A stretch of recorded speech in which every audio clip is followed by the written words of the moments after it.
Nous parlons du carême aujourd'hui dans Quête d'Esprit. Quel est le sens de ces efforts que les chrétiens du monde entier s'infligent pendant 40 jours? On en parle avec don Louis-Hervé Guigny. Bonjour, merci d'être avec nous. Vous êtes l'assistant général du modérateur de la communauté Saint-Martin et auteur d'un livre sur le combat spirituel, un chemin de liberté pour tous. Le combat spirituel, c'est publié chez MAM. Vous nous direz en quelque sorte en quoi le carême peut être considéré justement comme un temps privilégié pour ce combat. Et puis avec nous également le père Max Huot de Longchamp. Bonjour mon père. Bonjour. Merci d'être avec nous. Vous êtes le fondateur du centre Saint-Jean-de-la-Croix, un centre spirituel, auteur de livrets eux aussi spirituels, dont celui sur le carême pour les cancres. C'est un beau nom pour notre émission, à l'école des saints, voilà, qui place aussi le niveau à bon niveau, justement, aux éditions Centre Saint-Jean-de-la-Croix. Et puis Marie Fournet est avec nous, bonjour. Bonjour. Vous êtes comédienne, metteur en scène, vous avez une pièce à l'affiche dont vous êtes la co-auteure pour la compagnie Rostand, L'Hôtel des Sept. Il s'agit des 7 péchés capitaux, des 7 tentations donc qui nous guettent, et c'est un des succès du festival Off à Avignon 2023, vous nous en parlerez. Et puis bien sûr Véronique Jacquier qui nous parlera de l'histoire du carême depuis les premiers siècles. Ce sera, vous le verrez, passionnant. Alors, ce jour du mercredi des cendres qui marque l'entrée en carême, c'était mercredi dernier, donc il y a 5 jours. 40 jours pour se préparer à Pâques, mais qu'est-ce que le carême et qu'est-ce qu'il n'est pas justement, puisque dans les médias, eh bien, il est souvent d'usage de souhaiter un bon ramadan aux musulmans, quand les catholiques restent la plupart du temps dans l'ombre au moment du carême. Faut-il s'en désoler? C'est en tout cas un signe des temps. Mais quelle est la différence entre les deux? Nous avons posé la question à Annie Laurent. Écoutez, elle est spécialiste de l'islam. Le ramadan n'a pas de finalité, si vous voulez, autre que celle de se soumettre à une volonté de Dieu. Voyez? Mais ça ne conduit pas à quelque chose ou à un événement, surtout pas à un événement. Ça fait partie des 5 piliers de l'islam. Dans l'islam, l'essentiel, c'est la soumission à la volonté de Dieu. On ne connaît pas Dieu. Nous, enfin, je pense qu'on peut dire ça, que comme chrétiens, nous vivons dans la relation avec Dieu et nous cherchons toujours à être plus proches de Dieu. Et de ce point de vue, je crois qu'on peut dire que le carême est un temps privilégié pour être plus proche de Dieu qu'en temps normal, je dirais, de manière à être vraiment prêt intérieurement. L'intériorité est très importante pour nous. Dans l'islam, l'apparence compte beaucoup. Vous voyez, il faut obéir à Dieu. Alors, une réaction dans Louis-Hervé Guigny. Est-ce que si je résume les propos d'Annie Laurent, le ramadan, ce serait une fin en soi, alors que le carême, ce n'est pas l'effort pour l'effort? Alors, je veux dire d'abord que le carême, c'est un cadeau que l'Église nous donne pour vivre un temps particulier de conversion. C'est vrai que quand on pense au carême, on pense d'abord aux efforts, à la pénitence, mais c'est d'abord un temps où on va se rassembler, on va revenir à l'essentiel de notre vie chrétienne, et effectivement, la finalité, c'est Pâques. En fait, le temps du carême, c'est se préparer à célébrer la vigile pascale, c'est-à-dire à célébrer le fait que nous avons été sauvés par le Seigneur et dans le Seigneur. Et donc, le carême, c'est ce temps de préparation. Père Max de Longchamp, est-ce qu'on peut dire que le carême aussi, c'est une démarche qui est plus personnelle que communautaire, contrairement peut-être à ce qui se passe pour le ramadan? Je ne sais pas ce qui se passe pour le ramadan, mais à coup sûr, c'est une démarche, puisqu'il s'agit de retrouver Pâques, et en retrouvant Pâques, de retrouver le baptême, où tout se joue dans la relation personnelle avec la personne du Christ. Et la liturgie du mercredi des cendres dit à 3 reprises, Jésus dit, quand tu jeûnes, ferme ta porte. Autrement dit, ça regarde ton père et toi-même. Quand tu pries, ferme ta porte. Quand tu fais l'aumône, ferme ta porte. Donc, en effet, il s'agit bien d'abord d'une démarche spirituelle, c'est-à-dire de restaurer, laisser grandir une relation avec Dieu notre Père, et à partir de là, nos autres relations seront restaurées. Véronique Jacquier. Mais comment comprendre cette idée de fermer la porte? Est-ce que ça veut dire un appel à l'intériorité, ou est-ce que ça veut dire au contraire que ça doit rester quelque part secret, donc dans une relation personnelle avec Dieu? Pourquoi est-ce qu'on n'a pas le droit de l'afficher finalement, qu'on fait carême? Alors, c'est pas une question de droit, pas avoir le droit. L'évangile continue, Jésus dit, ton Père est là dans le secret. Et lui, il sait. Autrement dit, c'est pas contre je sais pas quoi, où il faut pas se montrer. Des fois ça se voit, des fois ça se voit pas. Mais le point décisif, c'est ton Père est là, et maintenant tu vas prendre le temps de t'occuper de vivre, mener vie commune avec lui, puisque c'est ça le sens du baptême. C'est ce qui a commencé pour toi à ton baptême, c'est ce qui va commencer pour ceux qui seront baptisés normalement dans la veillée pascale. Oui, je pense qu'il faut bien comprendre en fait que si Jésus dit ça, enfin dans l'Évangile, c'est pour nous inviter d'une certaine manière à une démarche qui n'est pas hypocrite. C'est pas pour les autres qu'on le fait, mais c'est avec les autres qu'on va le faire. Donc il y a le côté cache-toi, c'est-à-dire ne le fais pas pour les autres, donc ne sois pas hypocrite, Jésus le dit, mais ça n'empêche que c'est quand même une démarche proprement communautaire. D'ailleurs, dans toutes les églises, les vendredis, il y a des chemins de croix. Le vendredi saint, il y a des chemins de croix qui est une dimension publique. Donc il y a quand même un caractère public à ce temps de carême pour aussi montrer que la foi, elle a une dimension collective. L'Église, c'est toujours « je crois », « nous croyons ». Donc il faut toujours tenir les deux, la dimension personnelle et communautaire en même temps. Marie Fournet, comment vous le vivez donc, parce que vous êtes donc metteur en scène, on parlera de votre pièce tout à l'heure, mais vous êtes aussi catholique et vous l'assumez pleinement, y compris dans votre métier. Cette dimension justement publique du carême, on voit que, notamment dans le monde anglo-saxon, ça revient, cette idée de se prendre en photo avec la croix des cendres, du mercredi des cendres sur le front, y compris à la télévision, etc.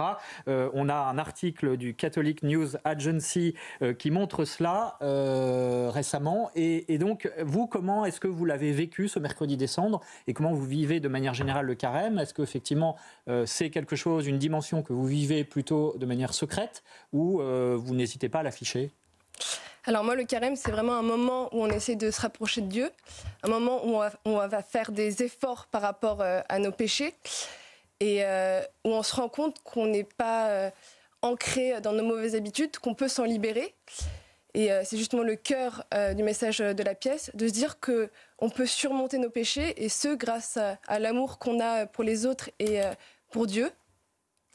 Et c'est de cette façon aussi qu'on voit que quand on en parle avec les autres, quand on discute des efforts qu'on fait au quotidien, que c'est aussi une notion qui peut parler à tout le monde, puisqu'on se rend compte qu'on a tous été plus ou moins orgueilleux, colériques ou gourmands. Véronique Jacquier. Don Louis Hervé Guigny, qu'est-ce que c'est le péché et qu'est-ce que ça veut dire faire pénitence? Alors, avant de dire qu'est-ce que le péché, j'ai envie de dire qu'est-ce que la liberté et la grâce. C'est-à-dire que l'homme a été créé à l'image de Dieu, pour le bien, et ça reste. Et que oui, d'une certaine manière, le péché ne définit pas notre nature. Il appartient ensuite à notre existence. Le péché, c'est de manquer sa cible. En hébreu, on dit, c'est-à-dire on rate l'objectif. Et donc, en fait, on s'est détourné. Mais il faut rappeler qu'il y a fondamentalement un désir bon en nous, vers le bien. Et le temps du carême, c'est Saint Paul qui le dit. Le bien que je voudrais faire, je ne le fais pas. Et le mal que je ne voudrais pas faire, je le fais. Et donc, le temps du carême, c'est se dire, bon, je me remets dans l'axe. Et donc, effectivement, je peux voir positivement comme un déploiement de la vie de la grâce en moi. Et pour cela, il va falloir que je me batte. C'est-à-dire, effectivement, que je lutte contre ce qui, en moi, était vicié, détourné de l'objectif fondamental. Donc, c'est important de comprendre que le péché, c'est pas d'abord le fait de désobéir à une loi. Le péché, c'est rater sa cible, c'est-à-dire ne pas être ou faire ce que je dois devenir. C'est pas d'abord une morale, c'est un peu ça que... C'est pas d'abord une morale. La morale va venir exprimer quelque chose, parce qu'on l'a trop souvent vu, on est dans une morale du bonheur, une morale du salut, et pas dans une morale de l'obligation. Et donc ça, c'est important de comprendre que c'est d'abord quelque chose de positif dont on doit se libérer. Donc le carême, c'est un temps de libération, de délivrance, de guérison. Effectivement, en se battant, et effectivement contre les péchés capitaux en nous, contre les vices. Alors on va voir comment, mais juste avant, je voudrais qu'on regarde quand même ce qu'est le b.a.-ba de ce que l'Église demande pour ce temps du carême, qui, je le rappelle, dure 40 jours. Il y a, en fait, ce sont des prescriptions qui sont assez légères, somme toute. Un jeûne obligatoire, c'est-à-dire qu'on se passe d'un repas le mercredi des cendres et le vendredi saint, donc 2 jours sur 40. Et puis, on s'abstient aussi de viande les vendredis du carême. Père Max de Longchamp, finalement, pourquoi est-ce que ces demandes donc obligatoires de l'Église sont extrêmement minimes ou légères? Est-ce que ça veut dire que l'Église tient compte de la faiblesse humaine, ne demande pas des efforts surhumains? Non, ça veut dire tout simplement qu'il s'agit de pratiques symboliques, mais qui symbolisent quelque chose qui est beaucoup, beaucoup plus lourd. Même si ça ne repose pas sur nos forces, parce que on a dit pour faire le bien, moins faire le mal, pas de péché, etc. Mais tout ça, parce qu'en amont, nous sommes faits pour celui dont Jésus dit qu'il est le seul bon, pour Dieu notre Père. Et donc c'est pour permettre cette relation. Alors les observances rituelles, qui en plus, si la santé, etc., elles sont vraiment symboliques. Mais ça ne veut pas dire que le carême doit être symbolique, ça veut dire que exactement comme si vous allez à la messe le dimanche, c'est pas pour que le reste de la semaine vous soyez païen. Si à ces pratiques-là, c'est pour indiquer cette volonté de retrouver le fondement même de ce qui fait le chrétien, cette relation vivante à Dieu notre Père. Et là, les exigences sont infinies. Et au-delà de quelques pratiques rituelles qui les indiquent, parce qu'en effet, comme disait très justement tout à l'heure, nous sommes, je dirais, on n'est pas chrétiens dans la clandestinité. Au-delà, eh bien, il y a ce remodelage par la grâce de Dieu, c'est-à-dire par... quand nous décidons de vivre pour Dieu, lui, à ce moment-là, vient vivre en nous. C'est ça l'acte de foi. Et à ce moment-là, c'est vraiment toute notre vie qui est remodelée par le bon Dieu dans le temps du carême. Véronique Jacquier. Alors, il y a les 3 piliers du carême, prière, partage, bon, ça on comprend, la charité, la prière, le partage, et on parle de jeûne. Comment faire le distinguo avec ce jeûne qui est très à la mode, le jeûne thérapeutique, le fait de se purifier, enfin, voilà, que dit l'Église là-dessus? Et comment ça nous aide à aller vers Dieu? Alors moi, je veux bien parler du jeûne, mais avant, je vais reparler d'une chose. Parce que quand on parle du combat, il faut comprendre que le combat, si Jésus utilise l'image du combat spirituel, Saint Paul l'utilise. Pourquoi? Parce qu'il nous dit, si on prend le langage militaire, avant de prendre des moyens, c'est ce qu'on appelle la tactique, il faut avoir une vision, une stratégie. Donc c'est quand même d'abord ça, c'est-à-dire c'est quoi la finalité du carême? La finalité du carême, c'est se délivrer de ce qui nous alourdit. Donc du péché qui nous détourne de notre vocation fondamentale. J'insiste là-dessus parce que le jeûne va prendre du sens que si on y regarde la finalité. L'autre jour, le mercredi saint, je disais en prêchant, mais Dieu n'en a rien à faire qu'on ne mange pas de chocolat pendant le carême. A rien à faire. Si ce n'est que quelle est la place que prend le chocolat dans ma vie. Mais donc avant, c'est de se dire qu'est-ce qui m'alourdit, qu'est-ce qui m'empêche de prier, qu'est-ce qui m'empêche d'être tourné vers les autres. Et donc la vraie finalité, c'est de dire, mais en fait, qu'est-ce qui me pèse dans ma vie aujourd'hui? Qu'est-ce qui m'alourdit? Qu'est-ce qui m'empêche d'être fils de Dieu? C'est-à-dire de me déployer dans la grâce de mon baptême. C'est ça qui est fondamental. Et ensuite, je verrai les moyens que je vais prendre. Parce que trop souvent, les gens, quand ils pensent carême, ils pensent tout de suite qu'est-ce que je vais faire? Non, avant de qu'est-ce que je vais faire, c'est qu'est-ce que je veux vivre dans ce carême. C'est quoi l'objectif? C'est quoi l'objectif? C'est la vision, c'est la stratégie, c'est le plan.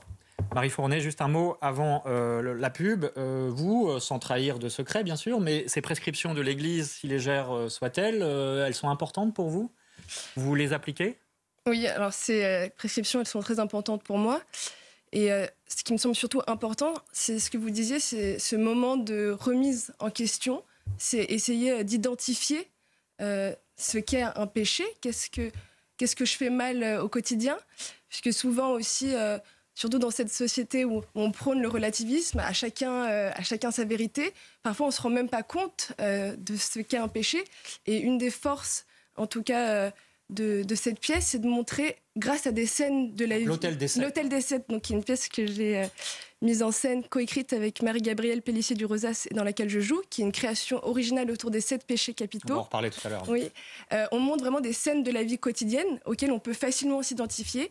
Et justement, des personnes non croyantes, parfois, en sortent et se disent « Ah oui, c'est effectivement un péché ». Et c'est ce qui permet de les interroger sur leur propre vie intérieure. Nous parlons du carême. En quoi est-il un combat spirituel, un combat entre le bien et le mal qui commence peut-être en nous-mêmes? On en parle avec nos invités, dont Louis Hervé Guigny. Il est l'auteur d'un ouvrage récent sur le combat spirituel, un chemin de liberté pour tous. Le combat spirituel, publié chez MAM, avec le père Max Huot de Longchamp, auteur d'un petit livret justement pour suivre le carême au jour le jour. C'est très pédagogique et très profond. Le carême pour les cancres à l'école des saints, aux éditions Centre Saint-Jean-de-la-Croix. Et puis Marie Fournet, qui est comédienne, metteur en scène, qui nous parlera d'une pièce dont elle est la co-auteure. Ça s'appelle L'Hôtel des Sept et ça concerne les 7 péchés capitaux. Et puis Véronique Jacquier, bien sûr, est avec nous. Et elle nous parlera de l'histoire du carême dans les premiers siècles de l'Église. Alors, ce carême, il dure 40 jours jusqu'à Pâques. Ça fait mémoire aussi, on va en parler, des 40 jours du peuple hébreu dans le désert, après leur libération d'Égypte et avant d'arriver à la terre promise. Ce sont aussi les 40 jours que Jésus a passés dans le désert, où il a été tenté par le diable. Et à cette occasion, l'Église demande notamment de jeûner 2 jours sur 40, c'est pas beaucoup, mais néanmoins c'est important. Justement, dans Louis Hervé Guigny, quel est le sens de ce jeûne? Parce qu'aujourd'hui, le jeûne est à la mode. On fait des semaines de jeûne entières, on fait des jeûnes thérapeutiques. Est-ce que c'est vraiment le même sens? Alors, je ne sais pas si c'est le même sens. D'ailleurs, il ne faut pas minimiser le fait que même des gens, s'ils ne savent pas pourquoi ils le font, il y a peut-être une démarche tout simplement de se retrouver, de se réconcilier avec son corps, son âme, son esprit. Donc le jeûne, c'est important parce que, en fait, c'est une manière de nous alléger de nos sécurités. Parce que nous avons un rapport tous à la nourriture. Parce qu'on parle de jeûne, effectivement, de nourriture, mais on pourrait parler du jeûne des réseaux sociaux, du jeûne, c'est-à-dire d'un certain nombre de pratiques que nous avons dans notre vie qui fait que quelquefois, dans le chemin de la liberté, dans le chemin de la vie de l'esprit en nous, nos peurs, nos craintes, nos blessures, fait qu'on se raccroche à des sécurités. Et même Jésus, qui était lui sans péché, d'ailleurs on l'a célébré aujourd'hui dans l'évangile où Jésus part au désert jeûner 40 jours. C'est-à-dire lui qui n'avait pas besoin de jeûner, a vécu ce jeûne. Comme pour vivre une situation de vulnérabilité, parce que le jeûne nous met dans une situation de vulnérabilité, donc de pauvreté, comme pour nous ramener à l'essentiel. Et c'est là où l'Église nous donne ce temps, et en nous y invitant clairement, en disant vas-y, essaye mon fils, ma fille, de te libérer de certaines choses. Quelquefois, c'est vraiment des mauvaises choses dont on se libère. Quelquefois, c'est des choses légitimes. Manger est quelque chose de bon. Mais le fait de s'en priver pendant un certain temps va nous aider à rechercher une nourriture plus grande. D'ailleurs, Jésus le dit, une nourriture plus grande qui est sa parole, qui est la parole de Dieu. Et on voit bien, d'ailleurs, que quand on fait une expérience de marche en montagne, par exemple, la valeur d'un verre d'eau prend plus de sens. Donc c'est ça aussi, quand ce temps de quelque chose, ça prend plus de valeur, c'est ça? Ça prend plus de valeur et ça nous permet de remettre les choses en place, de remettre ce qui est essentiel à sa place. C'est un temps de remise en ordre de nos vies, en fait, le carême. Père Max de Longchamp, vous confirmez? Alors, je confirme, il s'agit de retrouver l'équilibre. On ne retrouve l'équilibre que par des corrections. Mais attention, le vocabulaire du combat, le vocabulaire du péché, du bien, du mal, ne doit pas nous faire oublier que quand saint Paul parle par exemple du combat spirituel, c'est toujours en vue de quoi? De cette vie commune avec Dieu, afin d'être retrouvé, ressuscité au moment de l'achèvement de l'histoire du salut. Alors je dis ça parce que ce serait triste s'il s'agissait d'une amélioration personnelle. C'est pas l'effort pour l'effort, le volontarisme. Aucune performance dans la vie chrétienne. La vie chrétienne, c'est pour les petits-enfants, nous dit Jésus, pour les gens qui ne sont pas capables. Et vous voyez bien, dans l'Évangile, il va vers ceux qui ne peuvent pas. Bon. Et donc notre effort, oui, notre volonté devient capable, avec la grâce de Dieu, de retrouver ces équilibres. Mais ce qui dépend de nous, et ce qui forme l'acte de foi, ce qui fait de nous un chrétien, c'est l'adhésion inconditionnelle et donc par amour à la personne même de Jésus et en Jésus à Dieu notre Père. Voilà, pour qu'il ne s'agit pas de 40 jours de morale, il s'agit de 40 jours de cultiver ce qu'il y a de plus profond en nous, cette vocation, cet appel de Dieu qui veut mener vie commune avec nous. Oui. Véronique Jacquier. Concrètement, le Christ au désert a été tenté par le diable et il a résisté aux sirènes de l'orgueil, des possessions matérielles ou encore du pouvoir mondain. Et alors nous, pour qu'on comprenne bien, contre quoi devons-nous lutter? Parce que on est dans une ère d'un grand relativisme en termes de valeurs. Donc voilà, donnez-nous des exemples concrets. Qu'est-ce qui fait qu'aujourd'hui, il est urgent de lutter pour s'alléger et retrouver une vie en Dieu? Par Alors, exemple, il y a évidemment l'orgueil et les tentations du monde, les mondanités, mais encore dans notre quotidien. Notre quotidien, par exemple, j'aborde dans mon livre un chapitre qui s'appelle « Le combat des pensées ». Je m'aperçois que beaucoup de gens vivent dans leurs pensées, dans ce que j'appelle le mental. Parce qu'il y a une espèce de fuite du réel, une fuite de la vie, parce qu'elle est difficile à certains moments. Donc beaucoup de gens partent dans leurs pensées et vivent là-haut. Et puis l'alimentent par les réseaux sociaux, par un certain nombre de choses. Donc, par exemple, concrètement, c'est dire, il faut que je revienne à quelque chose de beaucoup plus simple dans ma vie, de concret, c'est-à-dire au réel de la vie. Parce qu'en fait, je m'aperçois aujourd'hui que beaucoup de gens fuient leur vie parce qu'ils ont souffert, parce qu'ils ne veulent plus souffrir. Donc chacun trouve des moyens de se sécuriser. Et donc cette libération auquel le Seigneur nous appelle, c'est justement, par exemple, dans le cadre du combat des pensées, de se dire, bon allez, de ne pas s'associer à ses pensées, mais de s'en libérer. Et là, par exemple, l'écoute de la parole de Dieu va nous aider justement à reprendre, à nous ouvrir des portes qui étaient fermées. Vous voyez, je vais vous donner un deuxième exemple. La jalousie-comparaison. Beaucoup de gens se comparent. Beaucoup de gens sont jaloux. Voilà, c'est pas grave, c'est un fait. On va pas. Mais ça peut alourdir la vie des gens et les empêcher d'être heureux. Parce qu'ils ne voient plus ce qu'ils ont, leur relation à Dieu. Ils se sont coupés de leur relation à Dieu parce qu'ils sont tellement concentrés sur ça que ce péché capital, justement, qui vient les alourdir. Eh bien, se dire, bon, pourquoi je suis jaloux? pourquoi je me compare? De quoi il faut que je me sépare pour arrêter de nourrir, d'alimenter cette jalousie-comparaison, va redonner du souffle et va faire que je vais rétablir des relations, par exemple, que j'avais coupées parce que j'étais rongé par un mal intérieur. Alors justement, on va s'intéresser à la pièce que vous avez réalisée, on peut dire, mis en scène plus exactement, Marie Fournet. Ça s'appelle L'Hôtel des 7 et ce sont les 7 péchés capitaux. Alors on rappellera juste après quels sont ces 7 péchés capitaux quand même, hein, c'est important pour ceux qui nous écoutent. Mais regardez d'abord, Éloi Rochebrune s'est rendue à une des représentations. Les 7 péchés capitaux. L'envie, l'orgueil, l'avarice, la colère.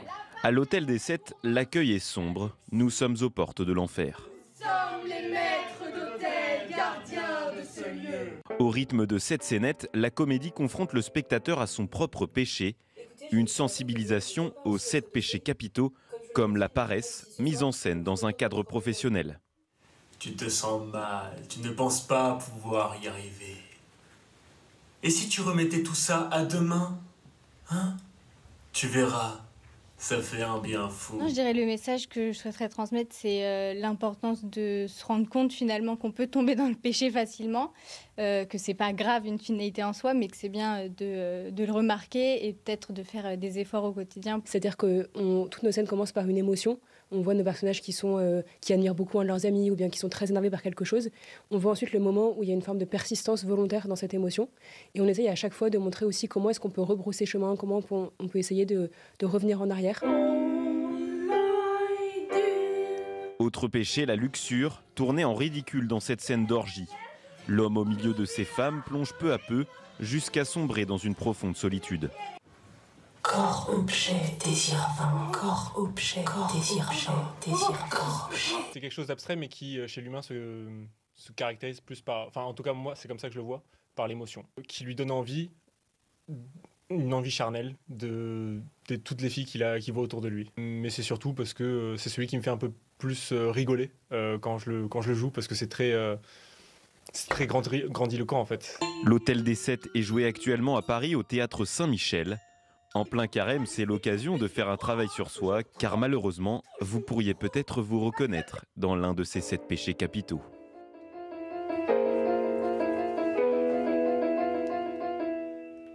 Poser la question à nos invités. C'est joué jusqu'au mois de mai. Hein. Marie Fournet, c'est quand même audacieux de faire une pièce de théâtre aujourd'hui en parlant du péché.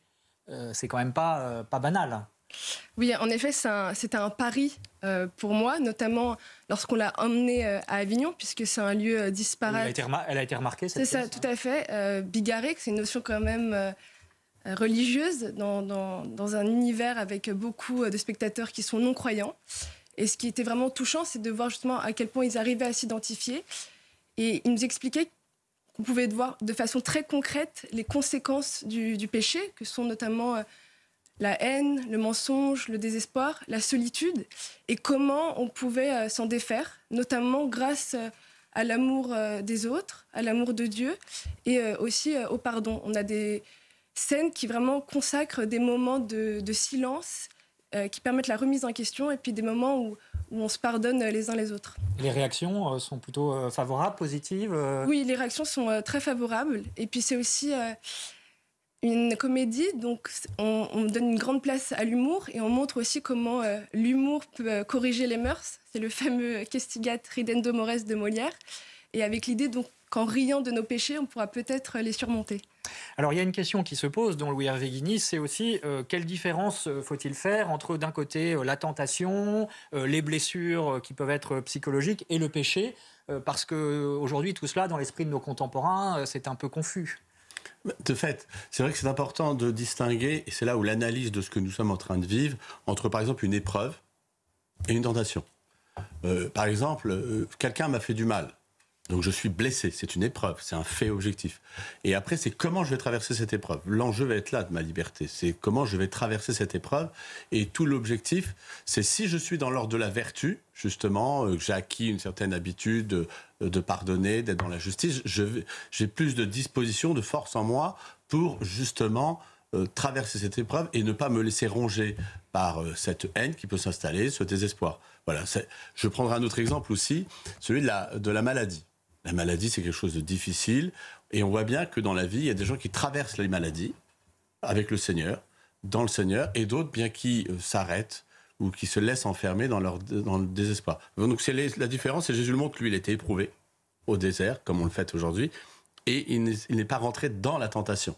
Et puis, autre chose, c'est important de distinguer des blessures psychologiques, physiques, du péché. Je vois une Thérèse de l'Enfant Jésus, par exemple, elle avait un certain nombre de blessures, elle manquait de confiance en elle, elle avait sans doute un certain fond de désespérance dont elle parle, et ce qui ne l'a pas empêché d'avoir une espérance extraordinaire. Mais elle a su le traverser et laisser la grâce agir en elle. Véronique Jacquier. Rappelons d'abord ce que sont les 7 péchés capitaux pour ceux qui nous regardent. Hein. L'envie, la paresse, la gourmandise, l'avarice, la luxure, l'orgueil et la colère. Et alors sur ce point, la sainteté, c'est pas quelque chose quand même de très porteur dans le monde dans lequel nous vivons. On est tous appelés à la sainteté. Mais finalement, tout un chacun a-t-il véritablement envie d'être saint ? Que faut-il faire justement pour lutter contre les tentations et traverser les épreuves ? Père Max de Longchamp. Oui. La sainteté est un cadeau, ça ne demande aucun effort. Ah, bon, on n'est pas d'accord. Platon n'est pas d'accord. Quand je baptise un petit enfant, voilà, je dis à la maman, lâchez pas, c'est Jésus-Christ. C'est pas une façon de parler. Hein. Il faut bien comprendre que dans la vie chrétienne, on reçoit tout. Alors, il n'y a plus besoin d'effort, formidable. L'effort, encore une fois, c'est un effort d'amour. Et les amoureux savent bien que le seul effort, c'est de ne pas aimer encore assez. Alors je dis, ça c'est très important, parce qu'on parle du péché comme si, qu'est-ce qu'il vient faire dans notre vie ? Mais le péché est une conséquence de quelque chose de beaucoup plus fondamental. Saint Augustin nous dit, Ève ne serait pas intéressée à la tentation si préalablement, elle ne s'était pas détournée de cette embrassade dans laquelle elle est venue à la vie. Vous voyez, au livre de la Genèse, nous naissons dans la réciprocité avec Dieu.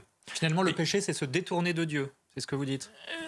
Non, je n'ai pas dit ça. J'ai dit c'est le péché, beaucoup plus radicalement, avant, le péché est une mauvaise solution une fois qu'on s'est séparé de Dieu. Et c'est là qu'est notre liberté. Et c'est pour ça aussi qu'il ne faut pas envisager le rétablissement dans le bonheur de l'union à Dieu. Il ne faut pas l'envisager comme quelque chose qu'on conquiert, mais comme quelque chose qu'on reçoit. Et ce qui fait que tout l'effort d'une vie chrétienne, Saint Paul le dit, c'est pas la loi, c'est la foi qui vous sauve, et de retrouver, et c'est prioritaire même dans nos pratiques de carême, retrouver l'union à Dieu, donc dans le recueillement, la prière avant tout, non pas la prière suppliante, mais la prière recevante, de retrouver cette position dans laquelle était Ève, avant de s'intéresser ensuite. Parce que quand on est devenu malheureux, on compense comme on peut, alors c'est là qu'on se met à tomber dans les 7 péchés.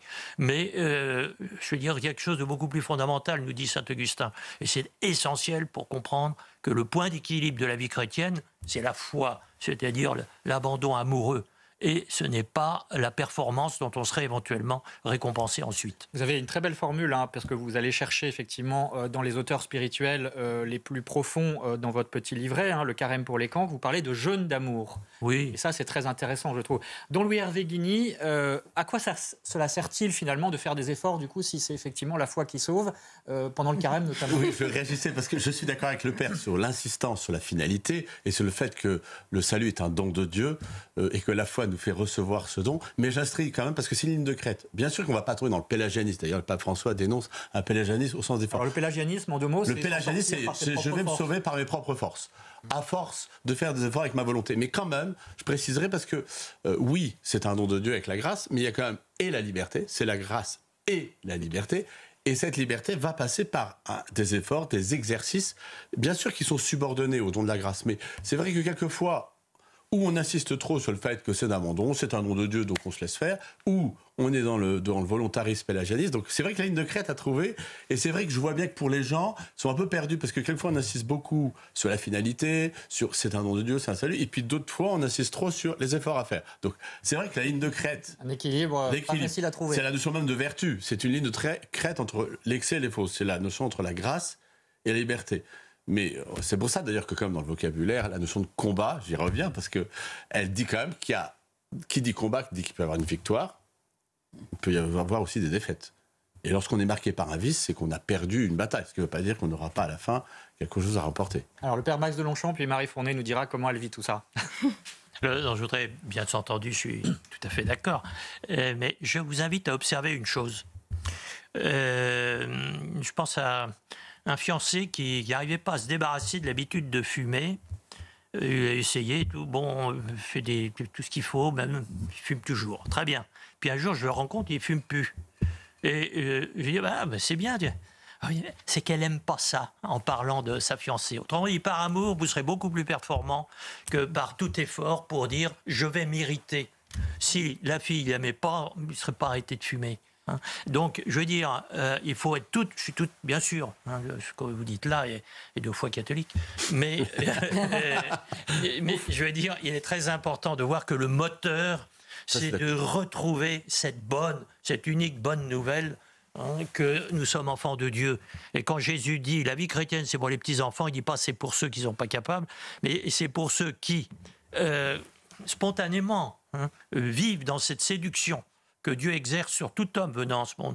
C'est ça qu'il faut libérer en nous. Et à ce moment-là, tout à fait d'accord avec vous, notre volonté va devenir, sans que ça soit une lutte contre nous-mêmes, mais au contraire, elle va être dynamisée. Et à ce moment-là, oui, tout à fait d'accord, on va être reconstruit et on va retrouver ce que nous avions perdu dans le drame d'être séparés de Dieu. Dans Louis Hervé. Oui, je voudrais juste préciser, et je suis d'accord avec vous, Thérèse d'Avila dit la contemplation, c'est le levier de l'action. Donc là où je vous rejoins, et d'ailleurs, on ne l'a peut-être pas assez dit, mais l'essentiel du carême, c'est comme la prière.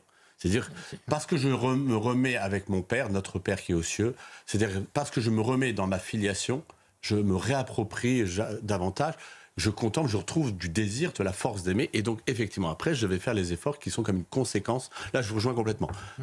Marie Fournet, comment est-ce que vous vivez cela? Et puis est-ce que finalement la bonne nouvelle aussi, c'est qu'on peut se libérer justement de ces tentations, de ces péchés, et c'est un peu le thème aussi de votre pièce. Oui, tout à fait. Je pense que la bonne nouvelle, c'est de se rendre compte qu'une fois qu'on a fait cette remise en question, on est capable de tendre vers une conversion. Moi-même, j'ai rencontré la foi pendant mes années de classe préparatoire à Louis-le-Grand, où j'étais logée dans un foyer de sœurs Ursulines. Et c'est une rencontre qui a transformé et bouleversé ma vie. Et je me suis rendu compte qu'il y avait un certain chemin au bonheur. Et c'est ce qui m'a ensuite conduit d'avoir une certaine lucidité sur mes actions. Et c'est vraiment ce chemin de bonheur que j'ai envie de transmettre au sein de la pièce. Alors, Véronique, on va revenir un peu aux origines du carême quand même, parce que ce qui est intéressant, c'est que dans les premiers siècles, on a dit effectivement que le carême, ça se passe d'abord dans le secret du cœur, avant d'être une démonstration publique. Néanmoins, cette dimension publique, dans les premiers temps de l'Église, eh bien, elle était extrêmement plus affirmée qu'aujourd'hui, en tout cas beaucoup prise au sérieux. Oui, jusqu'au 5e siècle, le chrétien qui avait commis une faute grave devait en faire l'aveu secret à l'évêque, mais il était mis au rang des pénitents et sa pénitence était publique. La faute restait secrète. Alors par faute grave, on entendait le sacrilège, le fait de jurer contre Dieu, donc tout ce qui touchait à la relation à Dieu, bien entendu, et puis les meurtres, les agressions, les vols, l'adultère. Alors pour de grandes figures de l'Église comme Tertullien ou Saint-Augustin, il n'était pas question de marginaliser ou d'humilier le pécheur, bien entendu, mais plutôt l'idée de faire prier toute la communauté pour lui. Ça, c'est très important. Ensuite, jusqu'à la fin du Moyen-Âge, le mercredi des cendres, les fameux pénitents donc, qui avaient commis des fautes très graves se présentaient devant l'évêque, 2 par 2 en procession, un cierge à la main. Ils s'inclinaient devant l'évêque en disant leurs péchés, donc là, publiquement. Et évidemment, le but, c'était quand même qu'ils les regrettent amèrement. Pourquoi pas qu'ils pleurent? En tout cas, il y avait une contrition publique. L'évêque les aspergeait d'eau bénite, il les exhortait dans un serment à se repentir, à changer de vie, à ne plus commettre le mal, parce que dans l'idée du carême, il y a aussi quand même cette idée de changer de vie, de repartir pourquoi pas à zéro. Et puis pendant 40 jours, donc pendant les 40 jours du carême, il devait prier, jeûner, faire l'aumône, donc les 3 piliers du carême. Pourquoi pas un pèlerinage? Ils étaient mis en quarantaine. C'est de là que vient l'expression être mis en quarantaine. Exclusion de leur famille. Exclusion aussi, entre guillemets, de l'Église. Ils n'avaient pas le droit de rentrer dans une Église. Ils étaient écartés de la communion eucharistique, symboliquement, évidemment, pour réparer le mal qu'ils avaient fait.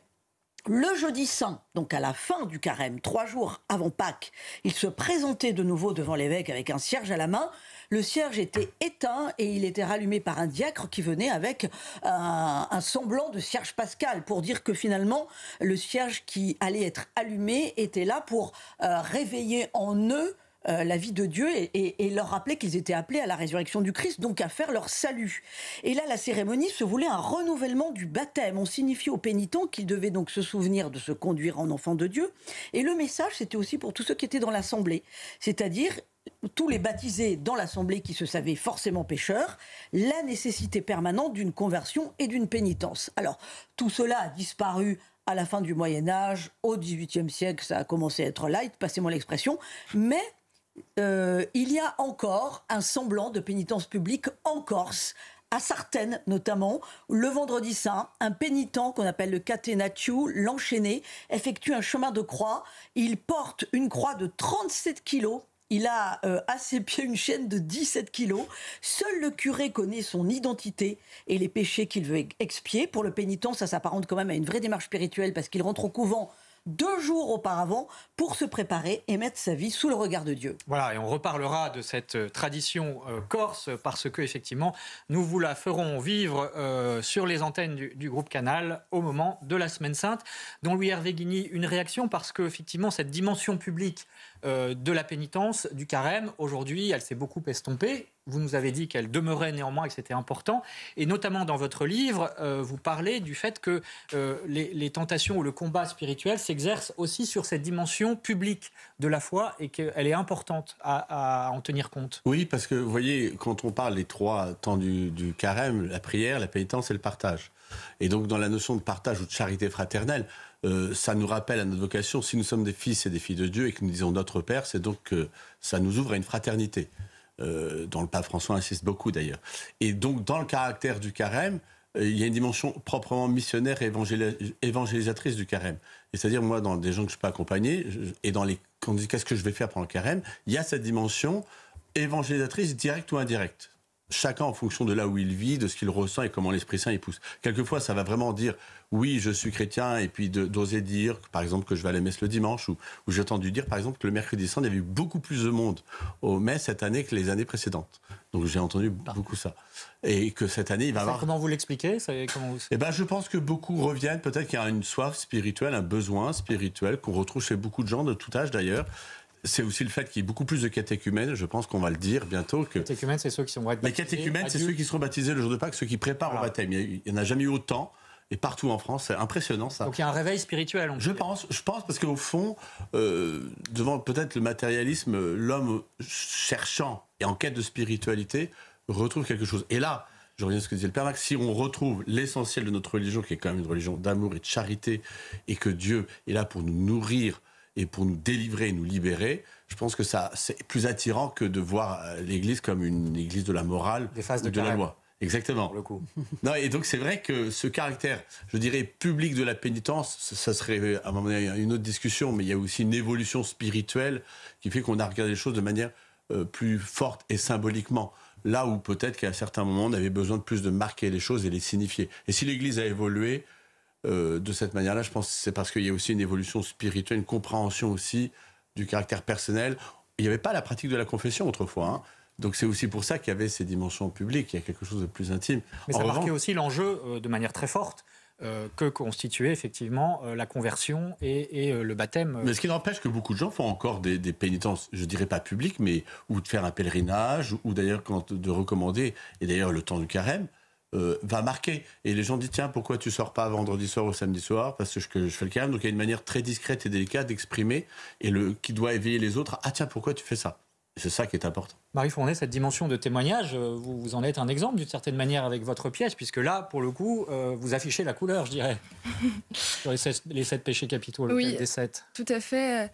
En fait, le but vraiment de cette pièce, c'est de transmettre ce message de liberté, qu'on est capable vraiment de se sortir de ces péchés. Et c'est pour ça aussi que j'ai voulu que toute la mise en scène, elle soit à l'image de cette notion de liberté. Tout le décor est mobile. On passe vraiment d'un univers à un autre. Et donc, la distribution aussi, elle est mobile, puisqu'on est 4 comédiens qui jouent une quinzaine de personnages différents.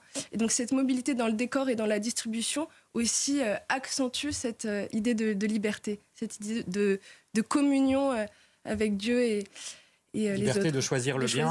Cette capacité à s'élever à de meilleurs choix. Père Max de Longchamp, je voudrais reprendre une phrase qui est prononcée, une prière qui est prononcée lors de la messe du mercredi des Cendres, qui marque donc le début du carême. On demande, accorde-nous Seigneur, je vais vous lire ça, de savoir commencer saintement par le jeûne, l'entraînement au combat spirituel, donc ce dont nous avons parlé, mais la suite est intéressante, que nos privations nous rendent plus forts pour lutter contre l'esprit du mal. Alors, j'aimerais avoir votre commentaire là-dessus, parce que finalement, est-ce que l'adversaire, d'une certaine manière, est une personne, ce n'est pas quelque chose d'abstrait, le mal, et c'est ce contre quoi nous luttons finalement pendant le carême? Oui, c'est très important. Le combat spirituel, il n'est pas contre quelque chose, comme si nous étions mal construits, avec on ne sait pas quelle tendance perverse, etc.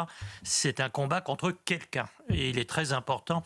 Le premier dimanche du carême, on voit Jésus au désert, un interlocuteur. Nous avons un interlocuteur. Et Satan. Il est très. Alors, pour 36 raisons, on oublie les anges, je dirais, dans la vision, y compris chrétienne des choses. Les anges, c'est pas trop bon. Il est essentiel de voir que ce combat spirituel, oui, il a des partenaires et que on n'est pas. Sinon, on lutte contre soi-même. Pas du tout. Hein. Nous avons des alliés, des anges bons, et nous avons des anges mauvais. Alors, il ne faut pas prendre ça comme, je dirais, voilà, des gens qui tirent les ficelles malgré nous, etc. Mais de bien voir que, puisque tout le mystère chrétien est un mystère d'amour, ça met des personnes en présence les unes des autres. Et il ne s'agit pas de redresser des tendances tordues en nous. C'est des conséquences. Et ce n'est pas le plus grave. Mais il s'agit de retrouver, en effet, avec qui nous voulons-nous construire notre vie. Hein. Et c'est comme ça que le baptême, c'est pas pour être quelqu'un de bien, mais pour suivre quelqu'un, Jésus-Christ. Dans Louis Hervé Guigny, ce sera peut-être le mot de la fin, il nous reste à peine 2 minutes, mais ça peut être décourageant de se dire on lutte contre l'esprit du mal parce qu'on est bien démunis dans ce combat. Oui, mais c'est là où notre foi et notre certitude à nous, c'est que le Christ, lui, a déjà remporté la grande victoire. Voilà. La grande victoire a été remportée par le Christ. Donc ensuite, et c'est ça la bonne nouvelle, donc ensuite, il veut que nous vivions avec lui ce combat. Je voudrais citer cette phrase du pape François qui dit « La vie chrétienne est un combat permanent, il faut la force et le courage pour résister aux tentations du diable et annoncer l'évangile. » On peut pas reprocher au pape François et aux jésuites depuis des siècles qui ont reconnu cette place du diable et des démons d'avoir été des hommes qui ont aimé le monde, la vie et qui ont fait des choses extraordinaires. Donc, parce que quelquefois on se dit oui, alors si on parle du diable, c'est qu'on est négatif, pas du tout. Et il dit cette chose suivante. Il désigne un être personnel qui nous harcèle. Jésus nous a enseigné à demander tous les jours cette délivrance pour que son pouvoir ne nous domine pas. Et c'est vrai, j'aime bien ce que vous avez rappelé sur l'ange gardien. Je pense qu'il faut prier son ange gardien. Il peut nous aider dans le carême à savoir les bons combats à mener, je pense. Quelques mots, parce qu'il nous reste quelques secondes. Père Max de Longchamp, vous parlez d'un printemps de l'âme pour le carême. Oui, l'expression tout à fait. D'ailleurs, très jolie. La couverture de notre on voit quelqu'un qui fait la sieste. Ce n'est pas triste d'être chrétien. C'est même la seule chose qui soit vraiment joyeuse. Et donc le carême, c'est un temps intense de vie chrétienne, donc un temps de joie et de printemps. Oui, tout à fait.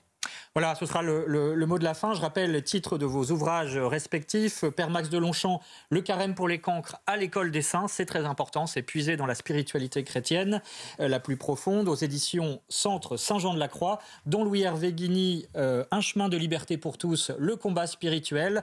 C'est très précis et très concret chez MAM. Et puis Marie Fournet, je renvoie aussi à votre pièce. On peut la voir donc à Paris, au Théâtre Saint-Michel, jusqu'au mois de mai. C'est cela, l'Hôtel des Sept. Ça s'affiche par la compagnie Rostand, dont vous êtes une co-auteure et metteur en scène. Ça parle des 7 péchés capitaux. Merci à Véronique Jacquier. Que faut-il lire cette semaine dans France Catholique ? Un grand angle qui est consacré à un artiste exceptionnel, Le Bernin, qui est l'auteur du baldaquin dans l'église Saint-Pierre de Rome, au Vatican, bien entendu. L'auteur aussi de la magnifique sculpture que vous voyez qui s'affiche à l'écran. Et l'hebdomadaire en profite pour mettre un coup de projecteur sur la reconquête spirituelle liée au baroque, en plein XVIe siècle, en pleine réforme protestante. Voilà, une période qui vous est chère, Père Max de Longchamp. Ah bah bien sûr, c'est une renaissance littéraire formidable. Voilà. Merci à Martin Guillard et aux équipes techniques de CNews. Merci à vous d'avoir suivi cette émission.